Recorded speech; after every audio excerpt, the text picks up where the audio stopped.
that. Real tea, no Lipton. Straight facts, no fiction. My prediction is addictive.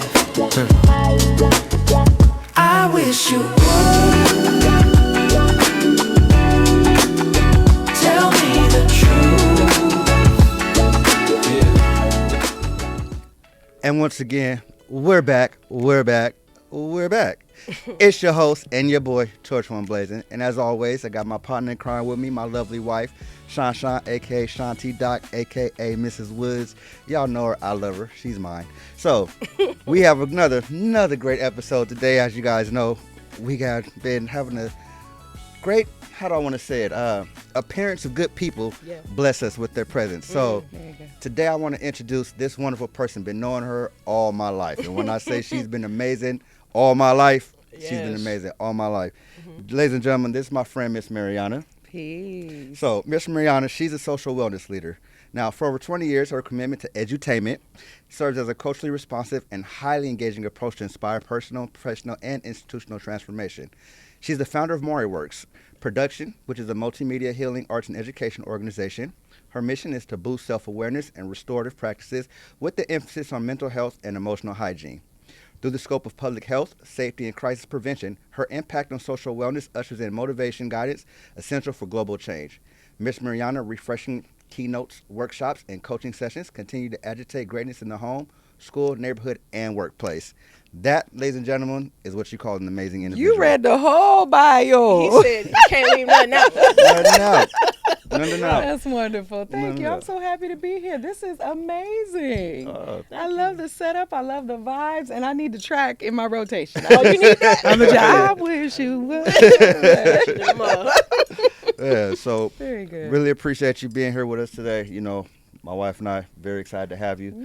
Just going to be in and out, quick 30 minutes, but I know it's going to be powerful. So, babe, I'll let you get started with this one. Yeah, so Marianna, I met Marianna not all my life, but it seems like all my life because we've been around each other for years, right? Started out hip hop rapping. This one right here had the crowd going. I want to.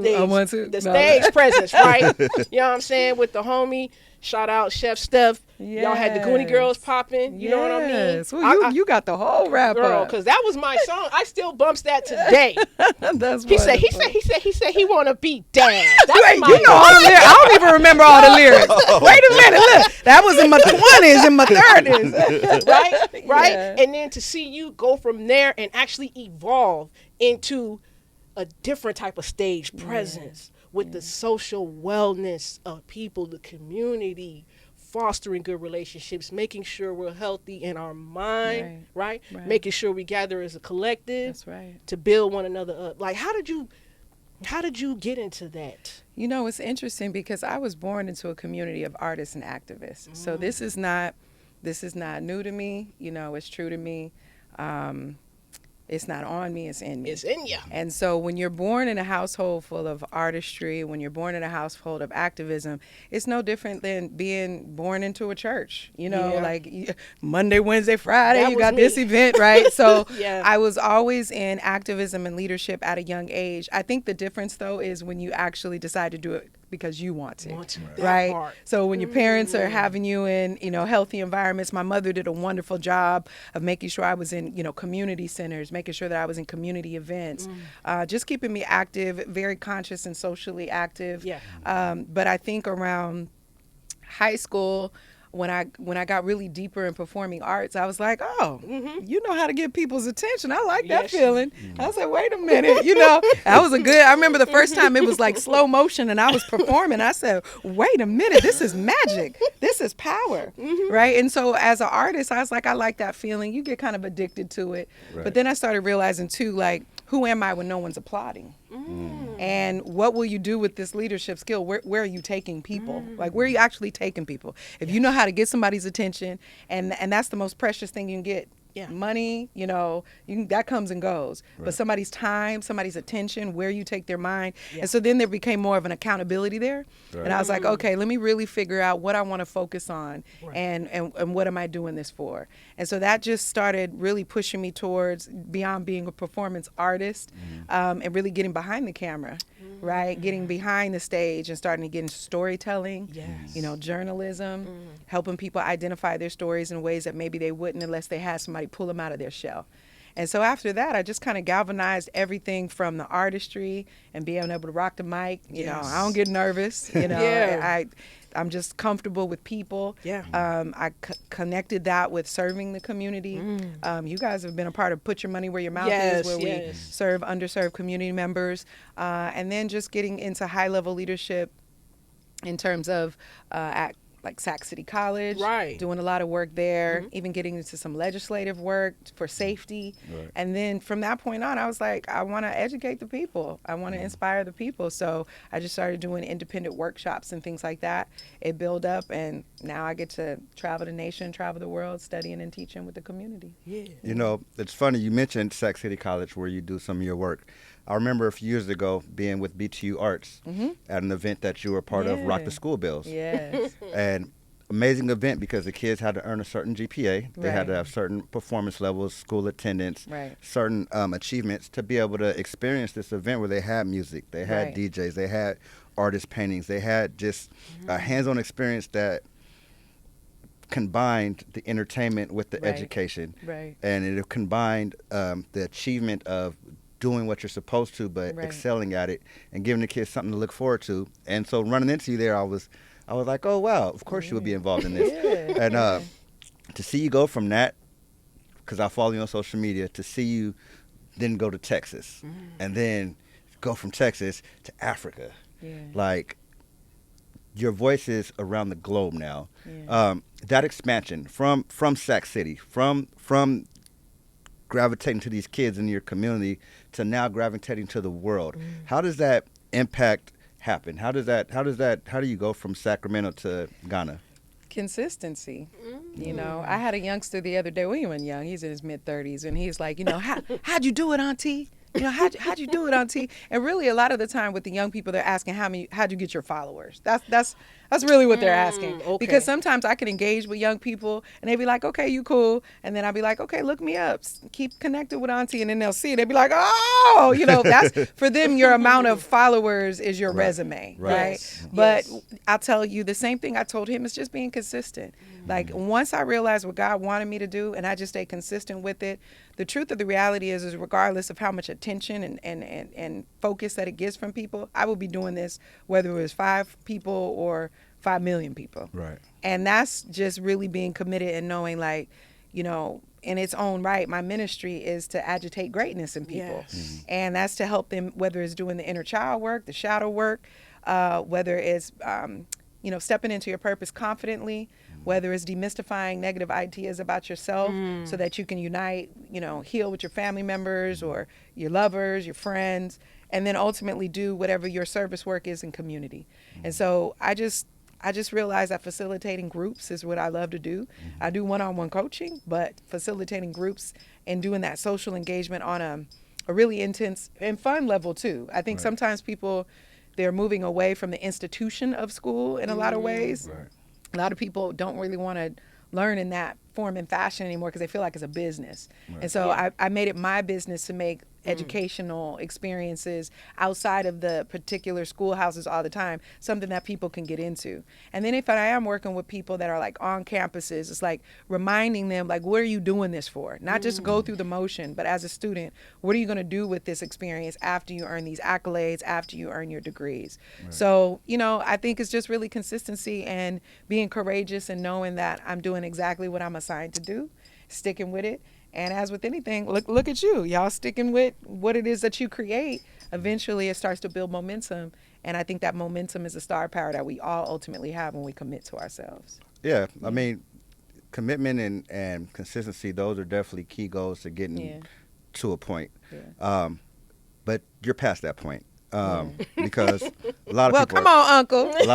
A lot of people are consistent, but they're not being invited to these places to show how powerful they are. Right. Like there's a power that your presentation is fulfilling these young people with. And so you're being asked to be in these spaces. That's true. So I think that's the difference. When we try to force ourselves somewhere because we want to do it, Right. versus people opening the door to you and Yeah. saying, "Come in, we need you." Yeah. I think I would attribute that to being aware of what my calling is, Okay. right? Because a lot of people making a lot of dialing, and that's not the line. There's no connection there, right? So Right. you can dial somebody up, if it ain't no connection there, you ain't gonna get through to get the message across. I think a lot of people do what they think other people want to hear, to make them go viral, to make them look like they're trending and things like that. And the reality is like, I'm talking to these kids about their favorite music, their favorite pop shows, like all the things that they're into. That's not necessarily popular. They don't necessarily like what I'm saying, but I do know my calling is people are attracted to how I make them feel in the process. Right. And so a lot of it is, when they're going to their educational centers, their schools, their educators aren't excited. Yet they're supposed to be excited about getting the work done. Right. And so for me, I think there's just an inherent passion and 10, 20K hours, 1,000 hours. What do they say, 10K hours, right? 10,000 hours. Yeah, 10,000 hours plus. That's the consistency, but also understanding it's my calling, and my calling is a responsibility, right? Like I have to operate with integrity. Yeah. When I use these skill sets in ways that aren't for my healthy higher good or for anybody else's healthy higher good, I've gotten myself in some unwise places, right? So I got to the space where I realized like there's a responsibility with this, and you have to do God's work with it. Yeah. So once I made that commitment, I also think that there was some alignment with the stars. There was some refinement in terms of really understanding who I am, whose I am, what I'm doing this for. And I think when you make that the priority first, anything else that starts to shimmer and glimmer and shine is just the effect, the after effect of being authentic in who you are and whose you are. Right. Yeah. You said you just came back from Cuba. You were doing some mission stuff there. Tell us a little bit about that. Yeah, so I went out there with a public health organization, and basically we were doing research, an NSAP program. Sister Catherine Hall, who has been with the Birthing Project, which is an organization that's been in Sacramento and now is global, making sure that brown babies are being born in a healthy way. So what they do is they work in public service, public health, to make sure that we're learning from other systems abroad, because here in America, we got a lot of access and we got a lot of things, but our infrastructure needs some work. Okay. Whereas when we go abroad and we study places like Cuba, where they have a very egalitarian, a high level social engagement with how they care for their like free education, free public health care, things like that. So I went there to study so that I can take some of the qualities that I've learned, some of the exchanges that I've had with high level educators, professors, doctors, nurses, social workers, so that I can apply it to my work in social wellness here too. That's what's up. It's a good experience. I do want to talk about you a little bit being an author, but before I want to talk about that, I want to personally thank you on camera and get it recorded, because you assisted me when I reached out to you. What'd I do? Help me with a little bit of family situation. Oh, I did do that. A little bit That extended does family sound like situation. me. Yeah, it do.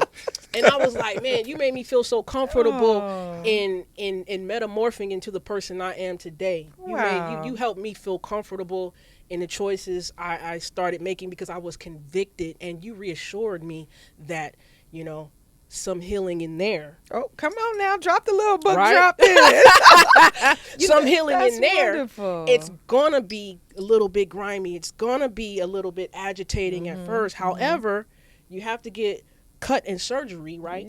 Before you can heal. So talk about, the authorship of that book there. Yeah, so the workbook is called Own Your Shit. Yes. And it's an acronym for SHIT, stands for Some Healing in There. I like that you just remember that hook like that. That's some good sharing right there. Let me go ahead and slice you a little, break you off a little something for that promo. No, actually the workbook, I put it out in 2018. So it's moved all over the world. Man. As in different college campuses. Man. Social workers use it, but it was a tool that I created because I was going through some shit. Oh, okay. And so the shit that I was going through, I was in denial.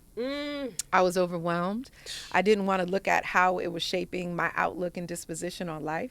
I didn't want to look at how some of the shit I was going through was affecting my self-image and how it was showing up in my relationships. And so I had some family trauma that I experienced, and I was like, you know what? I need to sit down. You know, if you don't sit down, you're going to get sat down. Right. And so the Creator put me through this whole healing journey. And, you know, I had seen some therapists, but they just wasn't hitting right.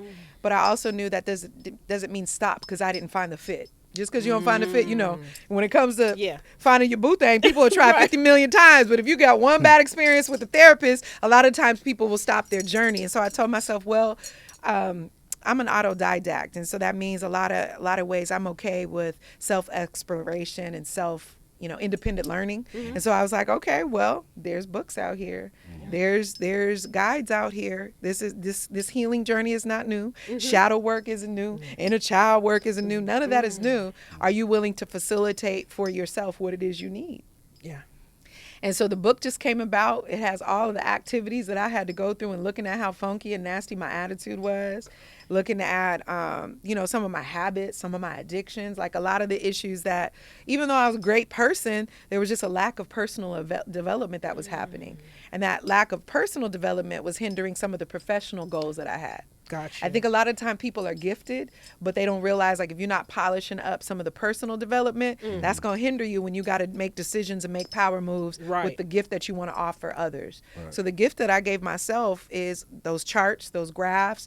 A lot of time people will get journals, and I love journal writing. This is no diss to people that write in journals, but sometimes people they'll get the workbook or they'll get the journal, and they'll light the incense and light the candle, and then get the pen out, and they woo side up, and then they just sitting there like, I don't know what the hell to write. Like, what now? They set the room and the temperature, And so I realized in the workbook, it's only 50 pages, but there's a lot of prompts and charts and graphs so that you feel like you're going through kind of an obstacle course. Not just getting stuck in your emotions and then having those outcomes to find out what's the cause, what's the effect, why is it showing up in some of these little funky, nasty ways, so that you can purge and heal.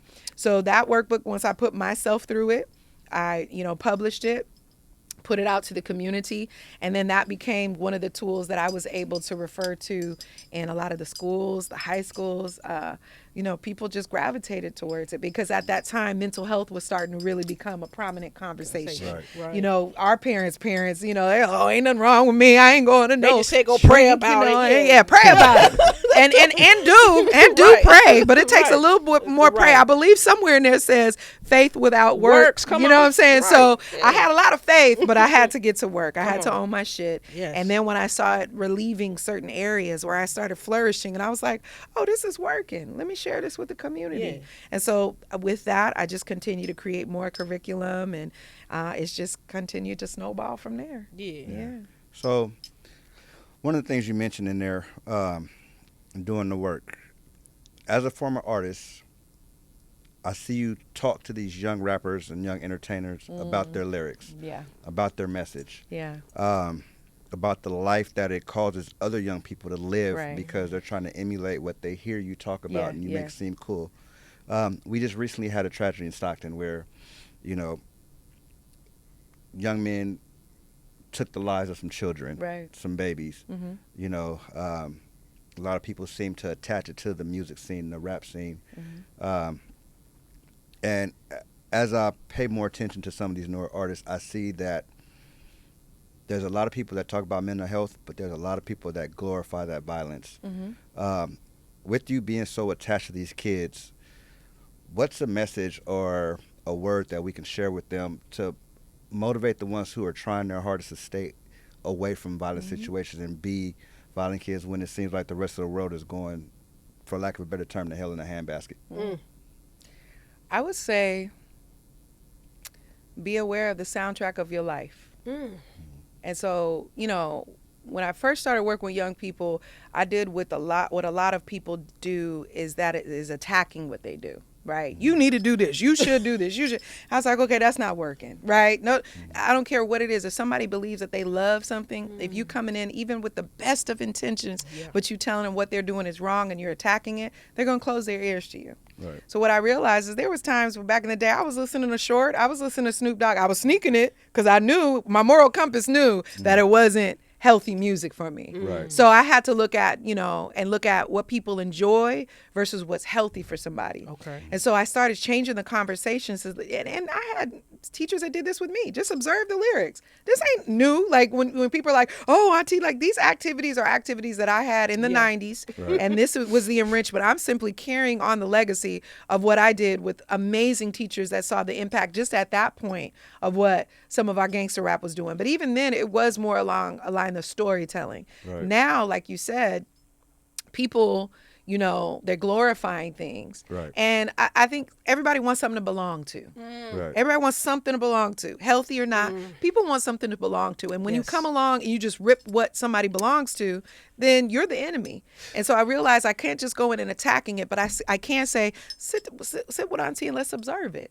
Let's observe it. Right. Tell me what the lyrics mean. Right. If you're too shy to say the lyrics in front of me, then that must mean deep down inside your inner compass knows there's something in here that doesn't stand in alignment with what you really believe. Right. And so I see a lot of young people, they will deny, oh, I'm a good kid. I listen to this. That doesn't affect me. And that's wonderful. That means you're a strong-minded individual. Right. But the reality is the average listener, even us at our age, they are depositing information down to the frequency of the music that they playing, what they'll do with those sound effects and how they affect your mind, your chakras, your energy, all that. Like, that's intentional. Right. And I get them to understand too, like these young brothers that might be perpetuating the very violence that you sad about because you got to put your cousin on a t-shirt Right. and put some angel wings on him Come on. and fry some fish for him to raise some money, Right. right? Because there's no life insurance in place. Like, this is the reality of it. We say nonviolent, but then we love the violent music. My job is to get in there and get you to analyze, well, why do you like it? Do you actually like it?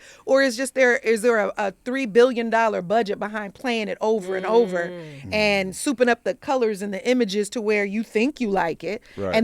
And then you in payola plays it on the radio over and over. Like, how do you know what you like?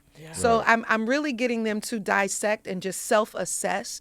And what I find is that our children and our young people, our young adults, are very intelligent. But when educators and parents are attacking it, as opposed to getting them to observe the outcome, what is the cause and effect, right? Yes. And getting them to understand what they're internalizing, they might get, as soon as they're done with the workshop or an enrichment, they might go right back to listen to that music. Right. But I know that I've planted a seed, Yes. just like a seed was planted in me with those teachers that made me observe why I was into the music I was into. And one thing I will say that I've personally learned working with kids as well, you got to have something to show for what you're saying. Right. You can't just, and again, no offense to anybody, but you can't just roll out of the bed one day and decide, I'm going to go change a young person's mind, but I haven't even developed my own mind. Yeah. Be the part. They have to believe you when you speak it, and they're not going to believe you just because you're speaking it. They have to be able to see it. That's you have right. to be able to show The it. kids want receipts. Yeah. The young Right. people, everybody wants receipts, not Yeah. just the young people. People want to Yes. know that you're authentic and you're true to what you say. I see it all the time. Again, we've been doing music a long time. Yes. They'll get up there. Who want to rap? Everybody standing around. You know me, I'm a freestyler, so Right. I got it. Right. And when he says freestyle, I he mean, means off my making head it right up as there, he rap go along. Right. about you Okay. to you and Yep. everything else. And they be like, Right. you made it off your head? Like, I love music. Yeah. So then they get curious, well, can I come learn from you? Sure. Now, again, you can see them. Like you said, they post that social media. Okay, you cool. But then they walk in this room. And then they're like, Uh-oh. It you got know, real yeah, quick. like them eyes get big. Right. They sit Deer in right the in that headlights, chair. right. The phones come out. They take them selfies. Yeah. Kids want to see Right. that you're actually doing what you're That you talking about about. it, That you're for living real. it. Yeah. You live it. You live it. Like watching you on social media, knowing you in real life, but watching you on Yes. social media, you live it. Your timeline shows it. Your positivity shows it. One thing I've said about you before we get to the end of the show, I've always seen you be in situations where the minute it becomes not right or uncomfortable or what's against your spirit, Yeah. you remove yourself. You don't judge anyone. You don't make a scene about it. Right. You don't turn it into some big, I don't hear you talking about nobody's back. Yeah. You're just, okay, it's time for me to go ahead and move on. Yeah. It's a little too much this, a little too much of that. Right. And you live the message that you're putting out there for these kids. So it's easy for them to watch you, follow you, and actually tell their friends you're really about that life, as they say. Yeah. So I appreciate that observation. yeah, no problem. So for the last 5 minutes of the show, what I like to do is give the guests the opportunity just to tell people where they can find you. Your social medias, your websites, any products that people can pick up, and just give them a little bit of information about where and how they can stay close to you, attached to you, and learn from you. Yeah. So I serve community at a variety of capacities. So number one, you can go to missmarianna.today and you can get familiar with anything that you need in terms of if you need me to facilitate for your organization, your school, your institution, training, facilitation, workshops, I got you. You can go to event booking there. If you want one-on-one coaching, similar, you got that small dose, but it started like that, just serving community to where I could be that community counsel and in a private way to help you overcome any particular obstacles. I'm a coach, right? I'm not a psychiatrist. I'm not a psychologist. And I don't say that in a way that I feel that those roles aren't necessary, but I like the flexibility of being a coach because I'm not owned by anybody. Right. And I want to be able to bring whatever aspect is necessary, whether it's mental, emotional healing work, whether it's spiritual presence, right? And that does not matter what your specific religion is. We can be spirit and honor our energy and spirit no matter what our particular faith-based walk is. Right. So if you want coaching, one-on-one coaching, I call them refresh sessions. And so you can go also to missmarianna.today and contact me there. And then if you're just curious and you want to get familiar and, see some of the work, I promise you that's not a performance. Those are just raw moments. Yes. Some of them get so raw that I don't post them because I protect the sanctity and the privacy of people. But I do on social media put little glimpses up. I know some people are like, why they're asking if it's real. And I tell them whether that camera was capturing that or not, that's what's going on. I'm not creating an image to chase after. Right. You know what I'm saying? I'm just sharing what I do. Right. And if you want to get familiar, you can go to social media, Miss Marianna 365, and you can get an idea of the different groups that I work with. Because most people assume I only work with young people, and that's honestly because that's just what gets more attention. People really get excited when they see how I work with young adults and young people. But I work with all ages, all groups, all backgrounds, all sectors, all faith-based. At the end of the day, we all got some healing that we need to do. Come on. At the end of the day, we all need some form of coaching from a neutral place. Yes. Right? The kids call me auntie, and to me, that's as big as saying that I'm a doctor with a PhD or something. Right? Because in the hood, somebody calling you auntie other than your mama, that's the highest regard of respect. Right. And so the kids call me auntie, but I do operate with a sense of neutrality in that I'm not here to judge you. There's no guilt and shame. I've made crazy, wild decisions as well, but I do want to create that safe space for you. And so I always tell people too, they be like, well, how much it costs for a session, right? Let's really talk logistics here. Right. And that is, if you afford them J's, you can afford a session with auntie. There you go. If you can afford, some of your habits that aren't helping you overcome, but just numbing it, then you can afford a session with me. So I really try to be accessible. I'm not in a network because I work for myself and independent, but I'm flexible, and I've done things from one-on-one coaching to huge conferences, but I've even had people hire me for their family reunions because they had certain family issues, and they were like, yo, I really want to work through this. We're going to carve out one of our 3 days to do a healing session to overcome some of this generational trauma that we talking about. We posting memes and subliminals about it, but instead of, that extra rack of ribs, let's go ahead and put a budget to the side, pull some out of the t-shirt budget to make sure that we got Miss Marianna so we can make sure that, our kids inherit some of the goodness and the bravery to get rid of some stuff that's probably been lingering for too long. So I'm swift and changeable and flexible. And that's what, to me, a social wellness leader is. Yes. There's not just one capacity that I serve. I'm here to be flexible to work with people so that they can overcome the obstacles that they have. Appreciate that. What's the IG handle? What's the Facebook handle? Miss Marianna 365. Okay. But if you go to the website, you can get to all my socials from there. Gotcha. Perfect. So that's a wrap, ladies and gentlemen. Once again, I want to thank you guys for tuning into the I Wish You Woods podcast. I want to thank Miss Marianna for joining us today. She was very inspirational. Like I said, been knowing this woman a long time, and everything she says, she does. And when she does it with passion and purpose. Yes. So until next time, make sure that you like, comment, subscribe, and I Wish You Would listen to another podcast. Only this one. Where the song at? Where the track? Where my song at? Hey. I'm about to start bringing it back at the end now. Run it back. I wish you